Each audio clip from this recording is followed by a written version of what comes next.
We're back again at Willowbank. We're going racing again. It's getting pretty repetitive now. It's just the same old, same old. Oh shit, here we go again.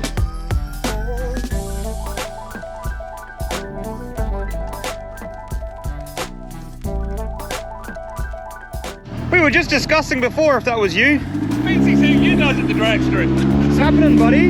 I'm at the drag strip. Finally. On this episode, Nick's changed the G45 turbo on the front of it. We're gonna do a couple of hits, make sure it's set up well enough to go racing in Sydney, Kenda next week. Basically, the old G40, the GDX42 had a crack in the bottom. We know that. We tried to weld it, didn't work. Ended up with a G45. The G45 has some pretty interesting data, mostly to do with the back pressure and how low it is compared to the GDX42s. We'll be able to actually get a bit of a comparison of what it was like. A bit more boost in it this time round. The M-Tron's showing some pretty decent numbers. It's showing the G45 is much more suited turbo to this combo. It's flowing a fair chunk more with that turbo on it. We're going to go through scrutineering, maybe even weigh the car if we can get away with it. There's another guy here as well, Al, with a 300ZX with a turbo LS in it. Might try and get a bit of footage of that riding. It's manual too, so it's probably going to be pretty interesting when it shifts the bed on the start line. It's going to be really interesting to watch the drive shafts come out of it. I say that, this is going to do it too. We brought spare drive shafts, I don't think Al did. Racing's all about consistency, and here we are being nice and consistent. Well, you know how last time when we bought this car to the track, we were like, we're going to make sure it's ready. We're going to give it a month advance before Sydney, so we've got heaps of time, blah, blah, blah. Then we change everything. Saturday, we're less than 6 days. This time next week, in 7 days, we should have redone like Q2. So stay tuned for our Kenda videos coming up next week. It's gonna be pretty wild. Cool. We'll let Nick do the scrutineering thing, and then when we get back, we'll try and get out on track and see what it does. 3380. Yeah, it's put on 50 pounds. So this has a fair chunk of boost in it now, doesn't it? Or are we starting it? We're starting it at 335 kPa, which is like what, 30 pounds? 30 pounds, yeah. Bearing in mind that 30 pound on this turbo compared to 30 pound on the old turbo are two very different 30 pounds. So this first run is just to make sure everything works. So in an ideal world, we'll run an 8 here. Actually, ideally it'll go 9.2 again, which is pretty much what it should be, because that's what it ran last time. That's just the start point should be a 9.2, and then we should be able to ramp some more power in, see if it takes it, see if the motor likes it, see if the setup takes it. These private test tracks, they're a little bit hit and miss prep-wise. These ones in particular, the cheaper ones. If you want good prep, you got to pay bigger dollars. This one here is just one of those ones that's tagged on before a testing tune. Way better, way more relaxed than an actual testing tune. Plus you actually get to go get a few runs in, whereas you're not always guaranteed that with a testing tune.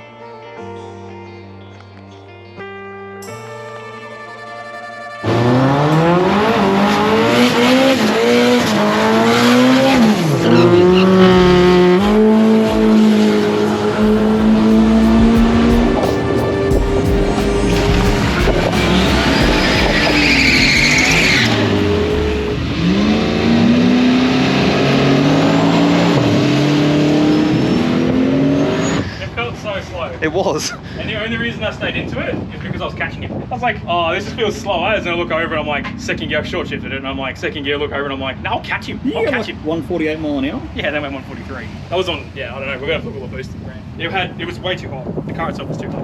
You know what that is? Everyone says it. Every drag racer says it. That's an A to B pass, bro.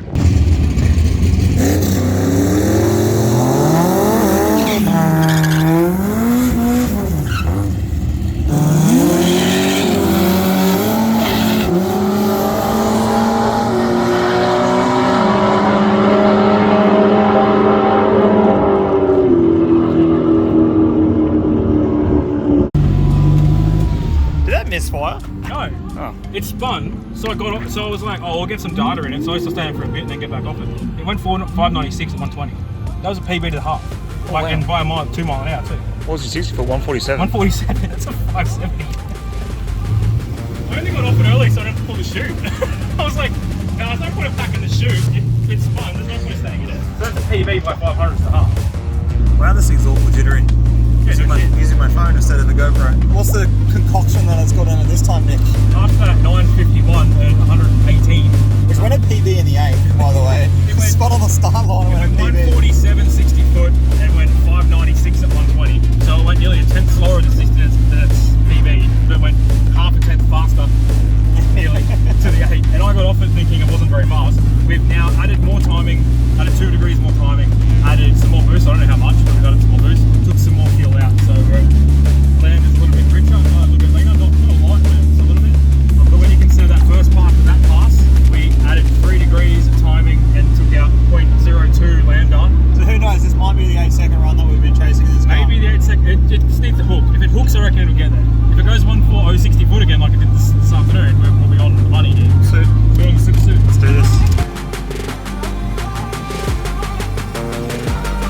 Sorry my video today isn't better, I'm actually feeling like shit.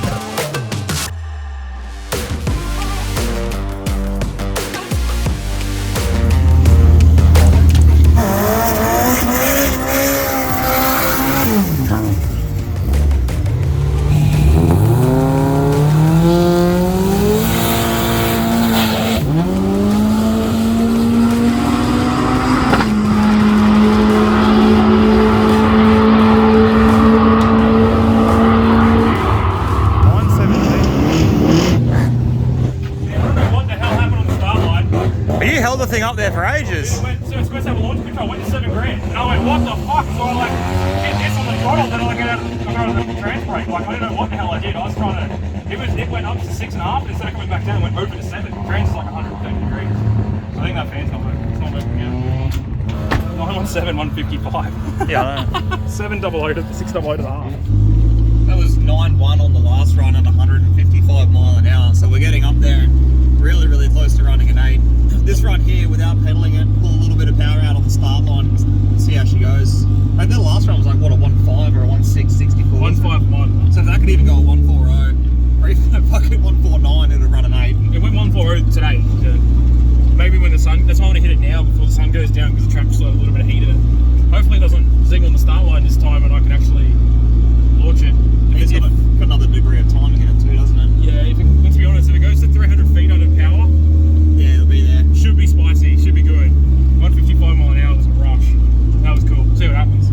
Smell that? Smell. It's the trans. But this car, wow, that's fucking bad. It smells so bad. Fuck, that's so bad. Yes, hey. Transmission a little bit hot on that last run. That's wrong. Hopefully it doesn't flow the converter. Oh yeah.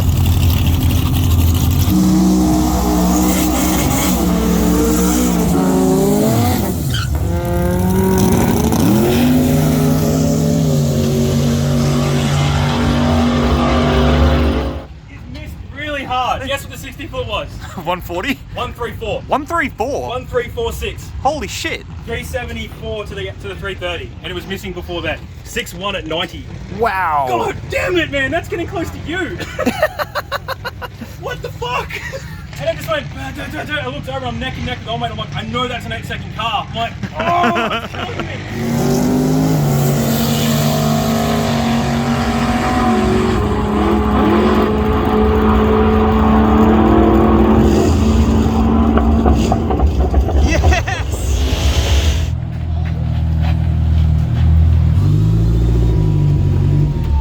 Yeah. Oh, hang on a sec. Yeah, that one. Yeah, there we go. Yeah. What was it, 60 foot? 135. Oh, nice. 135, 371, 568. 568? 568. Wow. 125. Oh, there you go. Be my 8th one. 882, 156.